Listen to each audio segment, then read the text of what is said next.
প্রিয় কক্সবাজারবাসী এবং কক্সবাজারের সকল শিক্ষার্থীদের উদ্দেশ্যে আজকে কক্সবাজার সরকারি কলেজে যে অনাকাঙ্ক্ষিত ঘটনাটি আপনারা দেখেছেন তার বিস্তারিত তুলে ধরা উচিত বলে মনে করে আজকে এই ভিডিওটা আপনাদের উদ্দেশ্যে দিলাম। মূলত আজকে যে ঘটনাটি বিভিন্ন মাধ্যমে দেখতে পাচ্ছি এটা কিছুটা বিভ্রান্তমূলক, কারণ সম্পূর্ণ ঘটনাটা অনেকেই জানেন না। আমি আপনাদেরকে সম্পূর্ণ ঘটনাটি বিস্তারিত বলতে চাচ্ছি। মূলত অনার্স প্রথম বর্ষের জাতীয় বিশ্ববিদ্যালয়ের আন্ডারে যে ভর্তি পরীক্ষাটি চলছিল আজকে, প্রত্যেকটা ছাত্র রাজনৈতিক সংগঠনের একটা আকাঙ্ক্ষা থাকে, ইচ্ছা থাকে যে এই ধরনের সুযোগ পাইলে শিক্ষার্থীদের জন্য কিছু একটা করবে, ভালো কিছু করবে। সেই সুবাদে জাতীয়তাবাদী ছাত্রদল কক্সবাজার সরকারি কলেজ ছাত্রদলের আমাদেরও একটু আকাঙ্ক্ষা ছিল যে আজকে শিক্ষার্থীদের জন্য, পরীক্ষার্থীদের জন্য আমরা কিছু একটা করব। সেই সুবাদে আমরা যখন কলেজ কর্তৃপক্ষের সাথে যোগাযোগ করি, ওনারা জানান কলেজ গেট থেকে পুরো ক্যাম্পাস 144 ধারা জারি থাকবে, সেখানে কোনো ধরনের কর্মকাণ্ড অ্যাক্টিভিটিস করা যাবে না। আমরা কলেজ প্রশাসনের সিদ্ধান্তকে সাধুবাদ জানিয়েছি, আইনকে শ্রদ্ধা জানিয়েছি। সেই সুবাদে আমরা কলেজের গেটের ভিতরে কোনো ধরনের অ্যাক্টিভিটিস হাতে নিইনি। আমরা কলেজের গেটে যে ছোট পরিসরে জায়গা আছে, আমরা মাথায় নিলাম যে যেহেতু সক্রিয় 3টি ছাত্র সংগঠন এখানে কাজ করে কলেজে, 3টি ছাত্র সংগঠনের জন্য এই ছোট জায়গাটি, ছোট পরিসরে আমরা প্রোগ্রামটি করব। আমরা সিদ্ধান্ত নিয়েছিলাম কিছু পানি, ঠান্ডা পানির বোতল এবং খাবার সহ কলম বিতরণ করব পরীক্ষার্থীদের উদ্দেশ্যে।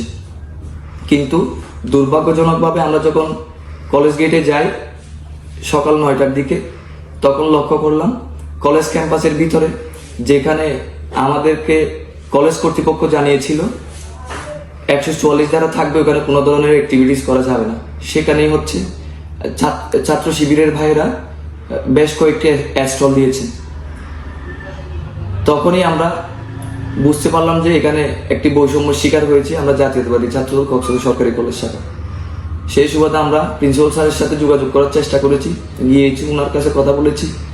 উনি জানালেন যে কলেজ কর্তৃপক্ষ কোনো ধরনের অনুমতি দেয় নাই, তারা জোর করে এখানে স্টল দিয়েছেন, হেল্প ডেস্ক বসিয়েছেন। আমি ছাত্র শিবিরের ভাইদের এই অ্যাক্টিভিটিস যেগুলো হাতে নিয়েছেন সেগুলো অবশ্যই গ্রহণযোগ্য এবং সাধুবাদ জানার মতো কাজ, আমরা তাদেরকে সাধুবাদ জানাই। কিন্তু দুর্ভাগ্যজনকভাবে কলেজ কর্তৃপক্ষ কেন আমাদেরকে বঞ্চিত করলো, সেই প্রশ্নটা ওনাকে করলাম। কলেজ কর্তৃপক্ষ জানালো তারা জোরপূর্বক সেখানে স্টল দিয়েছে, হেল্প ডেস্ক দিয়েছে। কিন্তু আমরা কক্সবাজার সরকারি কলেজে ক্যাম্পাসে এই ধরনের জোরপূর্বক এবং আধিপত্য বিস্তারের কোনো রাজনীতি পূর্বেও দেখিনি, এখনো পর্যন্ত লক্ষ্য করিনি। তখন ছাত্র শিবিরের ভাইদেরকেও জিজ্ঞেস করলাম, ওনারাও গেল, প্রিন্সিপাল স্যারের সাথে কথা বললো। ছাত্র শিবিরের ভাইরা বলছেন যে কলেজ কর্তৃপক্ষ থেকে পারমিশন নিয়েছেন, কিন্তু কলেজ কর্তৃপক্ষ জানাচ্ছে তারা পারমিশন নেয়নি। এইটার মধ্যে একটা ভুল বুঝাবুঝি সৃষ্টি হয়েছিল। আমরা কলেজ কর্তৃপক্ষকে অনুরোধ জানিয়েছি, যেহেতু আমরা লিগেলি পারমিশন নেওয়ার জন্য ওনাদেরকে বলেছিলাম, ওনারা দেয়নি। সেই সুবাদে আমরা যেহেতু সেখানে কোনো অ্যাক্টিভিটিস করছি না, কলেজ গেটের বাইরে করব, তাহলে ছাত্র শিবিরের ভাইদেরকেও আপনারা একইভাবে আমাদের মতো করে কলেজের গেটের বাইরে এসে প্রোগ্রাম করার জন্য বলেন। এই অনুরোধটা আমরা কলেজ কর্তৃপক্ষকে জানিয়েছি এবং কলেজ কর্তৃপক্ষ যথাযথভাবে ব্যবস্থা নিয়েছেন। পরবর্তীতে যখন ছাত্র শিবিরের যে ব্যানারটা দিয়েছিল কলেজ কর্তৃপক্ষ সেটা উঠাই নিচ্ছিল, তখন ছাত্র শিবিরের কিছু ভাইয়েরা আমাদের উপর ক্ষিপ্ত হলো। কিন্তু আমি ছাত্র শিবিরের ভাইদের উদ্দেশ্যে বলতে চাই, এখানে আমাদের প্রতি ক্ষিপ্ত হওয়ার কোনো কারণ আমি দেখি না, কারণ এটা সম্পূর্ণ কলেজ কর্তৃপক্ষের এখতিয়ার। আমাদেরকে বঞ্চিত করে আপনাদেরকে প্রোগ্রাম করতে দিবে, এটা আমরাও মেনে নিতে পারি না, এটা আমাদের জন্য কষ্টদায়ক। পরবর্তীতে ছাত্র শিবিরের ভাইরা যে উশৃঙ্খল আচরণ করেছেন, সেখানে ছাত্র দলের ভাইদের সাথেও একটু হাতাহাতি হওয়ার মতো অবস্থা তৈরি হয়েছিল। পরবর্তীতে ছাত্র শিবিরের জেলার নেতৃবৃন্দ এবং আমরা সিনিয়র যারা ছিলাম তারা পরিস্থিতি সম্পূর্ণ নিয়ন্ত্রণে আনতে পেরেছি। সেটা মিডিয়ার ভাইরাও দেখেছেন এবং যারা ওখানে কলেজ ক্যাম্পাসে উপস্থিত ছিলেন আপনারাও দেখেছেন। পরবর্তীতে দেখা যাচ্ছে আমরা জেলা ছাত্র শিবিরের ভাইদের সাথেও কথা বলেছি, বন্ধুত্ব সুলভ আলাপ হয়েছে।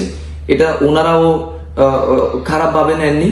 পরবর্তীতে সবকিছু গুছিয়ে সমাধান হয়েছে।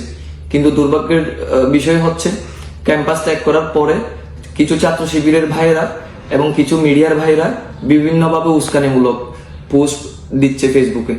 আমরা কক্সবাজার সরকারি কলেজ ছাত্র দলের পক্ষ থেকে ছাত্র শিবিরের ভাইদের প্রতি অনুরোধ জানাবো, এই ধরনের বিভ্রান্তমূলক কোনো অপপ্রচার আপনারা ছড়াবেন না। আপনাদের প্রতি আমাদের সেই অনুরোধটা রইল। পাশাপাশি আমি বলে দিতে চাই, আমরা 5ই আগস্ট